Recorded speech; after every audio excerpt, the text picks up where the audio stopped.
계신다라는 것에 나의 인생을 걸고 살아가요. 그래서 돈만을, 또 명예만을, 또 그리고 내 건강만을, 또 나의 것만을 위해서 살아가요. 그런 분들하고 얘기를 나눠보면 하나님이 안 계신다라는 확률에 모든 걸 다 걸었어요. 그분들한테 제가 이런 말씀을 한 번씩 드는데요, 하나님이 계실 확률은 1%도 안 계십니까? 라고 이렇게 질문을 드리면 개중에요, 계실지도 모르겠네요 하고 이렇게 생각하시는 분들이 있어요. 여러분, 근데 저는 그런 분들한테 반대로 꼭 이렇게 말합니다. 저는 이제 하나님이 계신 것을 알고, 또 그리고 하나님이 내 마음 가운데 함께 계신 것을 믿고 살아가는 자 아니겠습니까? 저는 하나님이 계신 것을 누리면서, 그리고 하나님이 계신 것에 모든 것을 다 걸고 살아가는 사람이에요. 그리고 우리는요, 어떻게 보면 하나님 안 믿는 사람들은 하나님 안 계시는 것에 모든 확률을 걸고 사는 것이고, 하나님이 계신다는 걸 믿는 사람들은 하나님이 계신다는 것에 우리가 확률을 걸고 살아가는 것이에요. 여러분, 오늘 우리가요, 주님 앞에서 정말 복된 사람들인 것을 믿으시기 바랍니다. 여러분, 이 복음의 본질, 여러분, 복음의 본질이 참 중요하잖아요. 이 복음의 본질을 잘 설명해 주고 있는 것이 오늘 우리가 읽은 이 성경 말씀이에요. 하나님 아버지와 우리와의 관계를 하나님 아버지와 그를 떠난 탕자의 관계로 설명해 주고 있는 것이 바로 오늘 이 본문의 말씀이에요. 이 탕자가요, 아버지를 떠났다가 큰 어려움을 겪고 다시 아버지께로 돌아왔는데, 아버지께서 그를 사랑으로 안아주시고 다시 용서해 주시는 내용이 기록되어 있는 것이 바로 오늘 이 본문의 말씀이에요. 과연 이 말씀을 통해서요, 하나님께서 이 시간 우리에게 무엇을 말씀하기 원하시고 무엇을 깨닫게 하시는가, 이 시간 나에게 주시는 하나님의 음성이 있는 은혜의 시간 되시기를 간절히 축원드립니다. 누가복음 15장 12절 말씀부터 우리가 보시면요, 그 둘째가, 그러니까 아버지의 이제 첫째 아들과 둘째 아들인데, 둘째가 아버지께 말하되, 아버지요, 아버지 재산 중에서 내게 돌아올 분깃을 내게 주소서. 지금 아버지가 살아 있어요, 돌아가셨어요? 살아 계신데 아버지한테 재산을 달라는 거예요. 이것은 요즘도 이런 것은 정말 불효에 속하죠. 그런데 예전에 이 중동 시대, 그 고대 시대에는요, 이렇게 말한 것은 아버지 빨리 죽으세요 라고 말한 것보다 더 나쁜 말이었어요. 그러니까 아주 불효막심한 불효자다, 이렇게 생각하시면 돼요. 근데 이 불효자가 이렇게 말한 거예요. 폐륜적인 아들인 것이죠. 빨리 재산 내놓으세요, 이렇게 아버지한테 말한 것이죠. 그랬더니 아버지가요, 좋으신 분이에요. 재산을 각각 나눠줬어요. 그랬더니 13절 되니까 그 후 며칠이 안 돼가지고 아버지 재산 받아가지고 뭐 하려고 했냐, 아버지는 꼴도 보기 싫다, 이제는 아버지 없는 삶을 내가 살아야겠다 하고, 둘째 아들이 탕자가 재물을 다 모아가지고 이제는 아버지 꼴도 안 보고 산다, 이런 생각이에요. 먼 나라에 가 거기서 어떤 삶을 살았어요? 허랑방탕하여 그 재산을 낭비했다. 아버지 있으면 아버지 잔소리 해야 안 해요? 그래요. 아버지만 잔소리하는 게 아니라 엄마 잔소리도 장난이 아니잖아요. 여러분, 그런데 이제 아버지든 어머니든 잔소리가 많잖아요. 부모님 잔소리 듣기가 너무 싫은 거예요. 요즘 하여튼 아이들은요, 무조건 빨리 독립하려고 그래요. 왜 그러냐면 부모님 뭐 듣기 싫어서요? 잔소리 듣기 싫어서. 제 말이 아니라 저희 누님 말씀이에요. 왜 이렇게 시집 빨리 갔어? 그러니까 나 부모님 잔소리 듣기 싫어서. 잔소리가 듣기 싫어가지고 빨리 시집 갔다는 거예요. 여러분, 자녀를 빨리 이렇게 독립시키려면요, 잔소리를 막 여러분, 그런 독립하는데, 여러분, 이 부모님 안에 있기를 싫어하는 거예요, 이 자녀가. 이게 누구의 마음이냐면 우리 인간의 마음이에요. 하나님께서 이 만물을 창조하시고 누가 하나님 아버지가 되어주시냐면 우리가 육적인 아버지를 갖고 있는 것처럼 하나님이 우리 아버지가 되신 거예요. 그런데 인간이라는 존재가요, 배은망덕해가지고 하나님의 통치와 하나님의 간섭을 전혀 받고 싶지 않은 거예요. 내 마음대로, 내 생각대로, 내 주권대로, 내 마음대로 살겠어. 이것이 바로 인간의 타락이에요. 지금 이것을 둘째 아들의 모습을 통해서 그대로 보여주는 것이에요. 그러니까 아버지 통치를 벗어나지고 내 마음대로 살겠다라고 먼 나라 가지고 허랑방탕에 사는 거예요. 그런데 어떻게 되냐? 결과가 뻔하죠. 14절 보니까 어떤 결과가 나왔어요? 다 재산을 없애버린 후, 그러니까 전부 다 망한 것이죠. 그리고 그 나라에서 허랑방탕에 사니까 남는 게 있겠어요? 그 후에 그 나라에 크게 뭐가 들었어요? 흉년이 들어서 비로소 궁핍하게 되었어요. 이것이 뭐냐 하면 오늘 하나님을 떠난 사람의 영적인 삶의 상태가 어떤지를 보여주는 것이에요. 하나님 아버지를 떠나고 나서 그 영적인 상태가 어떻게 되냐? 완전히 궁핍한 상태, 완전히 메마른 상태, 그 영혼이 완전히 낭망된 상태, 그런 상태 가운데 빠지게 되었다는 것이에요. 뿐만 아니라 15절 보니까 가서 그 나라 백성 중 한 사람에 붙어서 사니까 그가 그를 들러보내서 뭘 치겠어요? 돼지를 치게 만들었어요.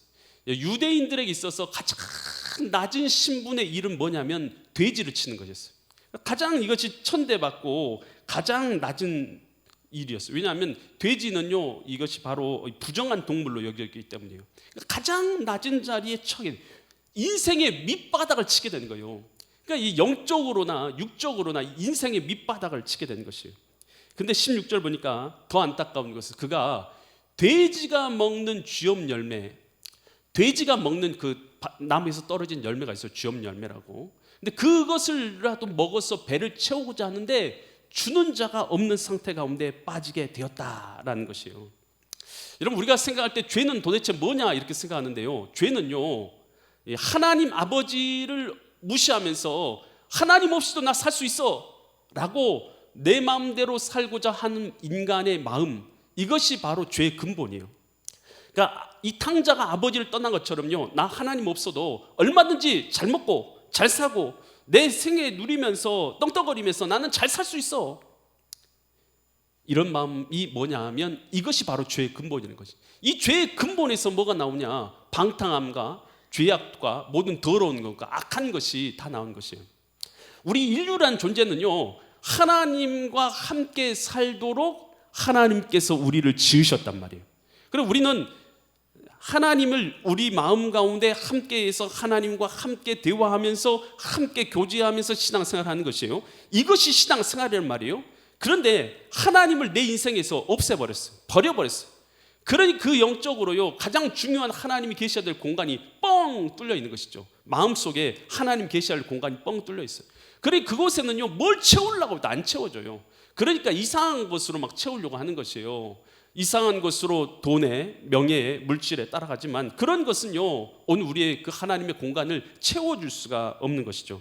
결국 하나님 아버지를 떠난 인생은 어떻게 되냐 하면 종살이 하다가, 아주 존귀한 자녀잖아요. 존귀한 자녀인데 아버지를 떠남으로 종살이 하다가, 죄의 종살이 하다가 멸망받게 되는 것이 바로 인류가 걸어가게 되는 길이 된 것이다라는 것이에요. 하나님께서 인류를 창조하셨잖아요. 그리고 에덴 동산에서 얼마나 좋은 것들을 다 주셨어요. 여러분, 그런데 아담과 하와에게 사단이 찾아오죠. 사단, 뱀이 찾아서 뭐라고 유혹해요? 야, 하나님한테 그 명령대로 지키면서 사는 것이 얼마나 힘든 일이냐. 야, 하나님 믿지 마, 하나님 따르지 마, 하나님 선악과 따먹지 말라고 했지. 야, 따먹어버려. 야, 네 마음대로 살아. 너 얼마든지 살 수 있어. 너 따먹지? 그럼 너 하나님하고 레벨이 똑같아진다. 여러분, 이 말도 안 되는 이야기를 사단이 하는데, 사람이라는 게 참 재밌는 게요, 말이 안 되는 이야기를 하는데요, 그 말에 귀가 혹해요. 여러분, 정상적인 이야기를 하면요, 정상적인 이야기는 귀에 들려요, 안 들려요? 안 들려요? 제가 정상적인 얘기를 해서 여러분 잘 안 들리는 거예요. 여러분, 정상적인 얘기를 하면 귀에 안 들려요. 그런데 비정상적인 얘기를 하면요, 귀가 확 들려요. 야, 하나님하고 대항해가지고 너 하나님보다 더 높아질 수 있어. 이게 말이 돼요, 안 돼요? 말이 안 돼요. 비정상적인 얘기인데 귀가 확 들어오잖아요. 그래서 레벨이 하나님처럼 된다고 하니까 쏙 들어오잖아요. 선악과 따먹고 하나님 떠나서 멸망길을 걸어가게 되는 것이죠. 그러니까 존귀한 자녀로 존귀한 삶을 살아갈 수 있는 그가요, 하나님을 떠나서 멸망길을 걸어가게 되는 것이요, 이게 뭐냐? 사단의 계략에 빠진 것이죠. 여러분, 우리가 쓰고 있는 이 핸드폰, 이거 이 스티븐 잡스가 만든 것이죠. 여러분, 그 사람 대단한, IT계의 대단한 인물 아니겠어요? 그런데 여러분 그 사람이요 몇 세에 죽었냐면 56세에 죽었어요. 여러분 여기 56세보다 더 드신 분 굉장히 많은데요, 56세에 췌장암으로 죽었어요. 여러분 그 재산은요 수조 원에 달했어요. 여러분 그는요 대단한 학식을 갖고 있었어요. 여러분 그리고 세상적으로 대단한 명예를 갖고 있었어요. 그런데 그가 가지고 있는 돈이 되었던, 명예가 되었던, 인맥이 되었던, 학식이 되었던, 그를 단 하루도 그의 생명을 더 살 수 있도록 만들어주지 못했다는 것이에요. 여러분 한번 생각해 보세요. 오늘이 여러분의 인생의 마지막 날이다. 한번 생각해 보세요. 여러분 그리고 한번 생각해 보세요. 하나님께서 오늘 여러분을 오라고 하시는 거예요. 야 요셉아, 너 와라. 끝났다. 뭐가 끝나는데요? 너 인생 끝났다. 오늘 너 이제 이 미션 마쳤으니까 너 와라. 하나님께 이제 제게 말씀하신다면 네 알겠습니다 하고 제가 이제 가야 될 거 아니겠어요. 가려고 하는데 내가 가지고 있었던 주머니를 보니까 돈이 있네. 여러분 이 돈, 여러분 그 하나님 나라 가는데 필요해요 안 필요해요? 필요 없어요. 명예, 내가 세상에서 가지고 있었던 명예 대단한 거 있었는데, 내 인맥, 나 이 사람들하고, 이 사람은 나 대통령하고도 인맥이 있는데, 나 대단한 인맥 갖고 있는데, 인맥 필요해요 안 필요해요? 아무 필요 없어요. 명예 아무 필요 없어요. 돈 아무 필요 없어요. 여러분 뭐가 필요합니까? 여러분 그 죽음의 순간에서 뭐가 필요합니까? 여러분 그 죽음의 순간에는요 하나님과의 친분이 필요합니다. 너 예수님하고 어떤 관계 가운데 있는 존재인지가 필요한 것이에요. 죽음의 순간이 이르러서 명예, 돈, 권력, 아무리 내가 얼굴이 예쁜 거 아무리 자랑해봤자 아무 소용이 없어요. 나하고 하나님하고 어떤 관계이냐가 중요한 거예요. 신앙생활이요, 여러분 껍데기 신앙생활은 아무 필요 없어요. 정말로 하나님하고 나하고 어떤 관계냐가 중요한 거 아니겠어요? 신앙생활은 바로 이겁니다. 여러분 그래서 오늘 우리가 죽음의 순간에서 정말로 필요한 것은 주님과 나하고 어떤 관계의 삶을 살고 있느냐는 것이에요. 여러분 이것이 바로 우리의 생명인 줄 믿습니다. 이 해밍웨이 잘 알고 계실 텐데요, 노인과 이 바다를 쓴 사람이에요. 노인과 바다 써가지고 이것이 노벨 문학상을 받게 됩니다.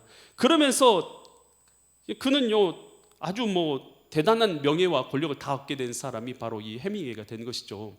여러분 근데 그도요 그러면서 이제 그 하나님 떠나요. 근데 그가 처음에는요 그 부모님도 신앙생활 잘하시고 그 할아버지도 무디라는 아주 유명한 붕사하고 아주 가까운 관계시고, 그도 교회에서요 가끔 나와서 찬양도 부르고 그런 일을 했던 사람이 해밍웨이였어요. 근데 직장에 들어가면서부터 부모님을 떠나면서요 교회를 안 다니게 돼요. 그러면 하나님을 멀리하게 돼요. 하나님 없는 삶을 살게 돼요. 하나님 없는 삶을 살게 됐는데 노인과 바다 이거 써가지고 대박이 난 거예요. 그러니까 노벨 문학상 받는다는 것은요 대단한 일인 거예요. 그래서 사람들에게 부와 명예와 권력을 다 얻게 됐어요. 여러분 그런데요 그 마음 가운데 하나님이 계셔야 될 그 공간에 하나님이 안 계시니까 그 마음이 공허하고 허무하기 시작한 거예요. 허무하기 시작. 그래서 결국 그는요 나중에 어떻게 죽었냐면 엽총으로 자살해서 죽습니다. 그렇게 많은 부, 명예, 권력을 다 가지고도 엽총에 죽어요. 그러면서 일기장에다 이런 글을 썼어요. 뭐라고 썼냐면, 나는 마치 전지가 떨어지고 코드가 없어 전원에서 빠져나온 라디오처럼 외롭다. 확실히 문학인은 문학이에요. 저는 이런 말을 못 쓰겠어요. 그런데 정말 문학인이에요. 자기는 전지가 빠져나온 라디오처럼 외롭다는 거예요. 정말로 문학인이다. 그런데 정말 외로웠던 것 같아요. 이 말만 들어도 허무하고 외로웠던 거예요. 가질 것 다 가졌는데 너무 외롭고 너무나 고독하고 너무 허무했던 것이에요. 결국은 인생을 마감했죠. 여러분 우리가요 무엇이 우리 인생에 중요한지를 알아야 되는 것이죠. 예레미야 2장 19절에서 이렇게 말해주고 있어요. 내 악이 너를 징계하겠고 내 반역이 너를 책망할 거야. 우리 악과 죄가 뭐냐, 반역이 뭐냐, 그런즉 내 하나님 여호와를 뭐한 것이요? 야훼 하나님을 내 속에서 버려버린 것, 그리고 내 속에 나를 경외함, 하나님을 두려워하는 마음이 없는 것, 이것이 바로 뭐라고요? 악이고 그것이 고통이다는 것이. 여러분 우리의 악과 고통은 다른 게 아니에요. 하나님을 내 마음 가운데 버려버린 것, 그리고 하나님을 두려워하는 마음을 버려버린 것, 그것이 우리 죄고요, 그것이 반역이고 그것이 심판에 받게 되는 근거가 된다라는 것이에요. 여러분 오늘 이 탕자가요, 아버지 없는 삶을 살고자 아버지를 떠나버렸잖아요. 이것이 바로 뭐냐면 죄의 근거시고 죄의 본질이라는 것이에요. 우리 인류가 마찬가지. 우리 인간이요, 하나님이 우리를 창조하셨지만 우리가 하나님을 완전히 버려버리고 하나님을 떠난 것, 이것이 바로 죄의 본질이라는 것이에요. 그런데 이 아들이요, 탕자가요, 너무 고통받는 것이죠. 쥐업 열매조차도 먹는 것이 없어서 고통받다가 그가 깨닫게 된 것이 있어요. 누가복음 15장 17절, 아주 중요한 단어가 등장하는데 이해라는 단어예요. 이해라는 단어가 왜 중요하냐? 이해가 있기 전에는요, 하나님 없는 삶을 살았고, 하나님을 배반하는 삶을 살았고, 하나님을 모욕하는 삶을 살았고, 아버지를 모욕하는 삶을 살았는데 이해 깨닫게 된 것이에요. 이해 다음부터는 변화된 삶을 살아요. 이해 스스로 뭐 있어요?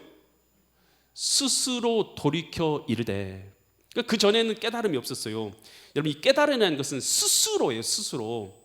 남이 아무리 말해줘도 자기가 안 변화되면 변화될 수 있어요? 없어요? 없어요. 내가 변화돼야 되는 거예요. 제가 아무리 하나님 믿으라고요, 하나님 살아계신다고요, 나 오늘 하나님 의지하고 살고 있다고, 하나님 내 마음속에 계신다고 제가 아무리 여러분한테 설명해봤자요, 여러분이 스스로 깨닫지를 못하면 여러분 그거 아무 소용없는 거잖아요. 이 깨달음이라는 것은요, 우리가요, 여러 가지 원인에 의해서 깨달음이 오게 되는데, 극한 어려움이나 환경으로 인해서 도저히 변화가 안 되면 안 되겠다, 이런 상황에 빠져도 변화가 일어나요. 아니면 뭔가를 내가 꾸준히 배워요. 하나님의 말씀을 꾸준히 듣든지 주님의 말씀을 꾸준히 듣든지 해서 내가 지식이 쌓여, 그래가지고 나는 이렇게 판단하지 않으면 안 되겠다, 결단을 내든지.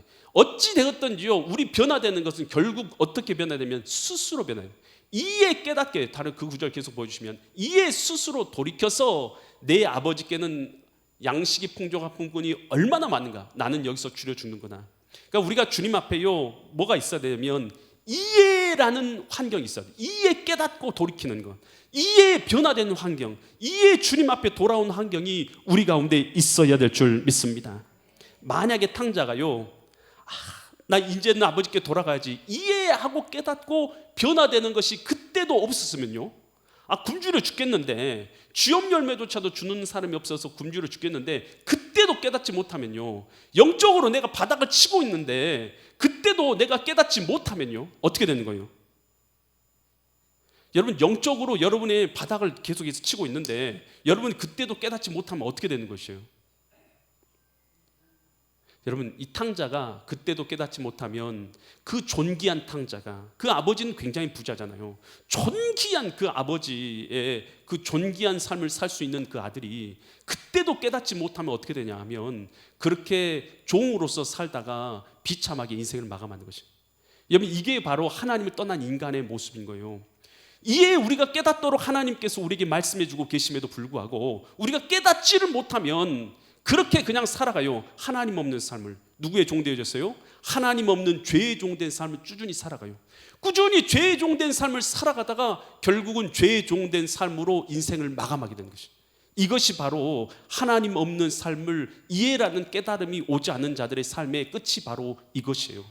여러분, 그래서 우리가요, 뭐가 있어야 되냐, 우리의 삶 가운데 어려운 일이 생기든 힘든 일이 생기든 내 가운데서 뭐 말씀을 들어서 깨달음이 있던, 하나님께서 내게 말씀해 주시던, 환경을 통해서 내게 말씀해 주시던, 여러분 어떤 환경이 되었던 내 삶 가운데 이해의 탕자가 깨닫고 스스로 돌이켰던 것처럼 우리도 이해 깨닫고 스스로 돌이키는 역사가 우리의 삶 가운데 있어야 될 줄 믿습니다. 이것이 인생의 제일 복이에요. 그래서 예배 드리러 왔잖아요. 우리 신앙생활하고 왔잖아요. 제가 지금 말씀드리는 것은요, 여러분 고통받아서 변화되도록 하는 것이 아니라 저는 하나님의 말씀을 바르게 가르쳐줘서 여러분에게 이해라는 환경을 허락하시는 것이에요.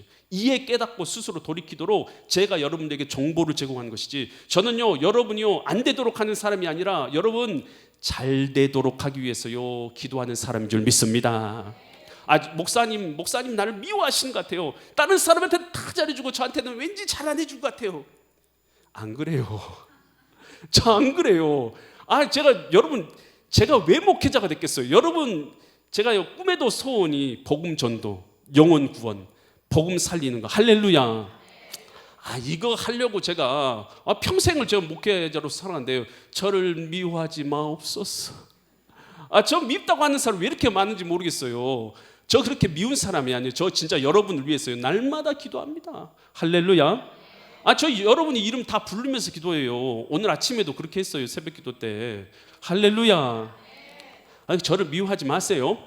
제가 하는 것은요, 뭘 하려고 하냐면 여러분한테 뭐 마음을 푹 찔러가지고 괴롭히려는 것이 아니라 여러분으로 하여금 이해, 깨닫고 뭐 하게 하려고요? 돌이키게 하려고. 누구께 돌이키게 하려고요? 저한테가 아니라 하나님께로. 신앙생활이라는 것은요, 우리가 채널을 맞출 줄 알아요. 채널을. 여러분, 우리가 밥 먹고 TV 보고 우리가 뭐 게임하고 뭐 우리 탁구 치고, 여러분 그럴 때의 채널은요, 하나님하고 상관없는 채널이에요. 우리 채널은. 여러분, 그런데 우리가 하나님을 생각하면서 주여, 예수님 나와 함께 하시지요. 은혜 베푸소서. 어떤 환경이 되었던 어떤 상황이 됐든지 우리가 그렇게 주님을 의지하고 있을 때는 뭐하고 있냐면 채널을 주님께 맞추고 있는 것이에요. 우리 신앙생활은요, 채널이 다르면 대화가 안 되잖아요. 예배 시간에도요, 다른 채널 켜고 있으면요, 하나님의 말씀 온데간데 없는 거예요. 여러분, 채널을 주님 앞에, 지금 하나님 앞에 채널을 맞춰야 될 줄 믿습니다. 그러면 하나님의 음성이 성경 말씀 통해서 나에게 들려져서 이에 나로 스스로 깨닫게 되는 역사가 주님 앞에서 일어나게 되는 줄 믿습니다. 여러분, 레프 톨스토이 있어요. 우리 유명한 사람이잖아요. 전쟁과 평화, 안나 까레니나, 이거 유명한 작품 써가지고 유명한 사람이 되었어요.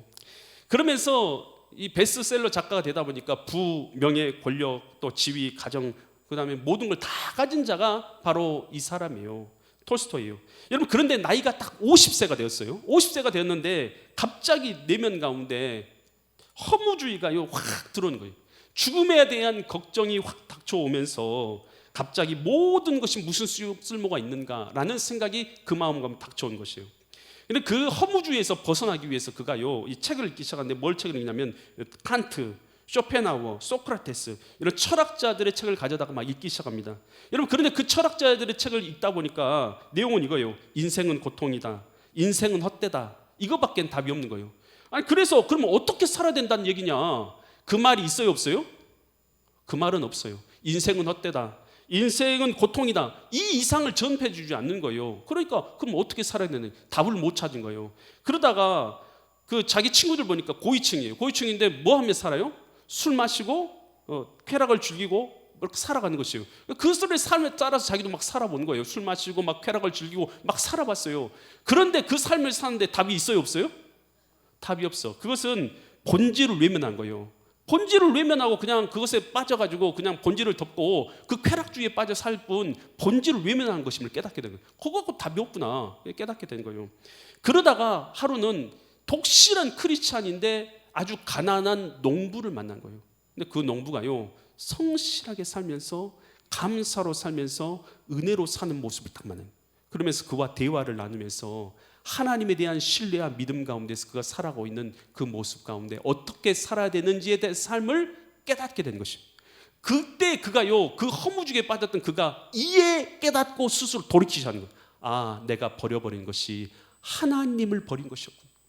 하나님에 대한 믿음과 신앙을 버려버리고 하나님 없는 삶을 살았던 것이구나. 그가 이에 깨닫고 돌이키게 됩니다.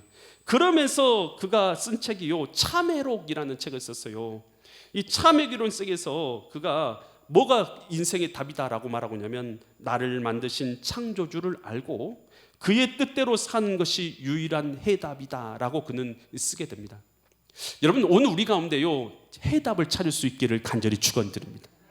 여러분, 50년, 20년, 30년 방황해서 그들이 찾아낸 해답을 여러분 우리는 지금 쉽게 듣고 있는 것이에요. 이것이요, 짧게 말씀드리고 있지만 여러분 그들의 인생 가운데요 50년, 60년을 방황하던 사람들이 찾아낸 답 아니겠어요?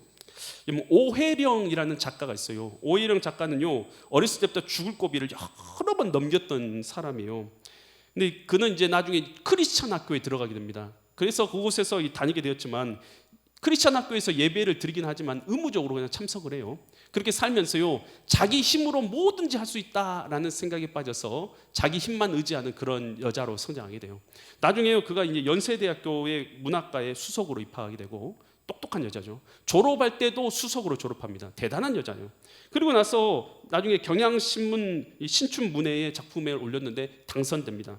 그러면서 갑자기 스타의 자리에 오르게 됐어요. 그러면서 나중에 현대 문학상 신인상도 수상하게 되고 베스트셀러 작가도 되고, 그리고 나이 36세 아주 최연소예요. 세계 언론인 작가대 사무총장입니다. 세계 문학인들의 사무총장 가장 높은 자리에, 거기에 36살의 자리에 올랐어요. 대단한 여인이에요. 대단한 입지적인 인물이에요. 그랬던 그 여인이요, 38세 그러니까 2년 뒤에 세계 언론인 작가대 사무총장 되고 나서, 그러고 나서 2년 뒤에 교통사고 나요. 교통사고가 났는데, 교통사고 나서 병원에 이제 별로 다치지도 않았어요. 그래가지고 병원에 가게 됐는데, 병원에 가면 뭐예요? 조사를 하다 보니까 뭐가 나왔냐면 위암, 십이장암, 임파선암, 3개의 암이 몸에서 발견된 것이 천청별력이죠. 자기는 인생 지금까지 달려오면서 부족함이 없다, 나는 이 모든 것 다 내 손으로 이룰 수 있다라고 달려왔는데, 갖고 있는 것이요, 죽음이라는 자리 앞에 딱 서니까 아무것도 아니에요. 아무리 높은 명예, 권력, 물질 뭐 이런 거 다 가졌단들 자기에게는 아무 소용이 없는 것임을 깨닫게 된 거예요. 죽음 앞에서 그 모든 것은 아무것도 아닌 것임을 깨닫게 된 거예요. 그때서 자기가 놓쳐버린 게 뭔지를 찾게 됩니다. 그때 내가 하나님 없는 인생을 살았구나라는 것을 그때 깨닫게 됩니다. 그때 죽음 앞에서 그가 하나님을 붙잡습니다. 하나님, 나는 지금까지 하나님 없는 인생을 살았네요. 나는 뭔가를 앞에만 보고 뭔가를 잡으려고 뛰어가긴 했지만 나는 내 인생 뒤돌아보니까 정말로 하나님 없는 인생을 살았네요 라고 그는 한탄하게 되죠. 그러면서 이에 그가 깨닫고 스스로 돌이키게 돼요. 여러분, 인생에서 이 부분이 참 중요해요. 이에 스스로 깨닫고 돌이키는 거. 이에 스스로 깨닫고 돌이켜서 나는 이제 하나님을 내 마음의 주인 삼고 살겠습니다. 그가 결단하고요, 주님과 함께하는 삶을 살아가기 시작합니다. 그때 하나님께서 기이한 은혜를 내려주셔서, 여러분, 그녀가요 가지고 있었던 질병이 치료되는 역사를.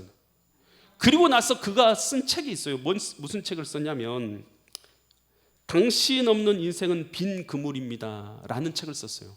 거기서 이제 그녀는 이런 말하고 있어요. 당신 없는 생의 호수에 그물을 던지고 물고기가 잡히기를 바랬던 지난 날들은 죽은 시간이었습니다. 오 주님, 이제 당신께서 그물을 채워 주옵소서. 그러면 저는 비로소 살 것입니다. 인생의 가장자리에 서 계신 부활의 주님, 당신 없이 한평생 수고해 보아야 우리 인생은 빈 그물입니다. 진짜로 이에 깨닫고 나니까 하나님 없는 인생은 빈 그물 같은 인생이었구나라는 것을 깨닫게 된 것입니다. 여러분, 우리가 이것을 깨닫게 되었을 때 뭐가 되냐면 하나님 아버지께 돌아가야 될 줄 믿습니다. 누가복음 15장 20절 보니까요, 이 아들이요 이에 깨달은 것이죠. 깨닫고 뭐 했냐, 20절 보니까 이에 일어나서 누구께 돌아가요? 아버지께로 돌아가요. 여러분, 아버지께로 돌아갈 때 어떤 생각이 들었을까요? 아버지가 너 못된 자식, 나쁜 놈 자식, 이 불효자 자식, 너 꼴도 보기 싫다, 다시는 내 앞에 나타나지 말아라 라고 말하면 여러분, 그 아버지 앞에 설 수 있어요, 없어요? 못 설 거 아니겠어요. 아버지 잘못했습니다. 별 생각을 다 했을 거 아니겠어요. 부끄러운 마음, 나약한 마음을 가지고 아버지께로 돌아가는데, 그런데 아직도 거리가 먼데, 동구밖에 아주 먼데, 마을까지 오지도 않았는데 아버지는 뭐하고 있었어요? 동구밖에 나가 보고 있었던 것이, 매일같이 보고 있어요. 보고 있다가 아버지가 알아본 거예요. 아무리 거짓 차림을 하고 있어도 자녀는 알아보는 거 아니겠어요? 바로 알아보고 나서 그를 보고 치근히 여겨서 뭐 했어요? 달려갔어요. 아버지가요 아들에게 달려가는 거예요. 고대 중동에서요 족장이 달려가는 것은요 굉장히 수치스러운 일이에요. 족장들은 걸어다니는, 아주 느릿하게 걸어다니는, 달리는 것은 굉장히 수치스러운 일. 수치가 필요 없어요. 아들 보려고 달려가는 거예요. 당시에는 명예살인제도가 있었어요. 불효자, 아주 이런 폐륜아들은요 돌멩이로 쳐서 죽일 수 있었습니다. 마을 사람들이. 그런 사람 본받지 말라고. 여러분, 그런데 이 아들이 동네 사람들이 발각되면 죽을 수 있는 거 아니겠어요? 아버지가요 손살같이 달려가는 거예요. 그래가지고 그 아버지가 그 아들을 얼싸는 거예요. 용서하는 것이죠. 그러면서 자기가 입은 옷을 벗어가지고 아들에게 입히는 것이요. 그리고 자기가 신은 신발을 벗어서 아들에게 신기게, 자기의 반지를 빼어서 아들에게 신거예요. 이것은 새로운 의의 옷을 입는 것, 그리고 자유인이 되는 신발, 또 그리고 신분, 하나님의 자녀의 됨을 회복시켜주는 이 모습을 보여주는 것이죠. 여러분, 우리가요 하나님께 돌아가기 위해서요 대단한 신분적 변화가 필요한 게 아니에요. 나 깨끗해져야지만 아버지께 돌아가, 전혀 필요하지 않아요. 더러워도 상관없어요. 지저분해도 상관없어요. 오늘 우리가 하나님께로 돌아오잖아요. 하나님 아버지가 바로 이렇게 하셔요. 우리에게 달려오신 줄 믿습니다. 달려오셔서 우리를 얼싸안아 주시는 거예요. 그리고 하나님의 자녀됨을 회복시켜 주시는 거예요. 자유의 신발을 자유인으로 만들어 주시는 거예요. 의의 옷을 입혀 주시는 거예요. 이것이 하나님 아버지의 마음이에요. 여기서는 아버지와 아들의 모습으로 나와 있지만 실제적으로는 하나님 아버지와 탕자인 우리 사이의 이야기를 말씀해 주고 있는 것이에요. 여러분, 하나님께서요 우리 스스로 하나님께 돌아가지 못하는 것을 아시고 하나님께서요 친히 육신을 입고 이 땅에 오신 거예요. 그분이 바로 누구냐면 하나님의 아들이라고 불려지는 예수 그리스도입니다. 예수 그리스도님께서요 우리를 위해서 십자가를 지으셨어요. 대속의 십자가를. 그래서 누구든지 예수님을 내 마음의 주인으로 모신 자는 하나님과 다시 관계가 회복되어서 우리 안에 하나님이 계신 자로서 살아갈 수 있도록 길을 열어주시는 것이에요. 이것은 누가 하신 일이냐? 하나님이 하신 일이에요. 그럼 우리가 해야 될 일이 있어요. 우리가 할 일은 뭐냐? 이 하나님을 나의 구주로, 나의 하나님으로 모셔드리는 것이에요. 여러분, 우리가요 예수님을 나의 하나님으로, 나의 아버지로 모셔드리기만 하면 내 주인이 회복되고 하나님과의 관계가 회복되어져서 생명을 얻는 사람이 되는 줄 믿으시기 바랍니다. 이 시간요 제가 여러분 함께 기도하면서 여러분 초청하기로 해요. 여러분 다 눈을 한번 감으셨으면 좋겠어요. 여러분 누구하고 다른 사람 볼 필요도 없고요, 나하고 하나님하고 1대1의 관계예요. 스스로 깨닫고 이해 결단하는 것은요 다른 사람이 대신 해줄 수가 없습니다. 내 스스로만 할 수 있어요. 정말로 그렇게 결단하고 하나님을 내 마음의 주인으로 모시기 원하는 사람은요 두 손을요 가슴에 모으면서요, 두 손을 가슴에 모으고 제가 하는 기도를요 진지하게 좀 따라서 해주시기 바라요. 채널을요 다른 것이 아니라 하나님께 지금 맞출 수 있길 바라요. 그리고 진지하게요 하나님 앞에 내가 내 죄를 고백하면서 회개하면서 기도할 거예요. 하나님, 내 죄를 용서해 주시고 나와 함께 하여 주시고 은혜 베풀어 주시라고 우리 간절한 마음으로 제가 하는 기도를요 따라서 기도하시면 돼요. 다 눈을 감으시고요 따라서 기도합니다. 하나님 아버지, 저는 죄인입니다. 어디로서 와서 왜 살고 어디로 가는지 알지 못하고 방황하며 죄 가운데 살았습니다. 하나님을 거역하고 하나님을 무시하고 하나님을 반역하며 하나님 없는 삶을 살았습니다. 나의 죄를 용서하여 주옵소서. 지금 이 순간 나를 구원하기 위해서 이 땅에 오신 예수 그리스도를 나의 구주로, 나의 하나님으로 모셔드립니다. 지금부터 영원토록 나의 하나님이 되어 주옵소서. 예수 그리스도 이름 받들어 간절히 기도드립니다. 아멘. 모든 영광을 주님께 올려드립니다.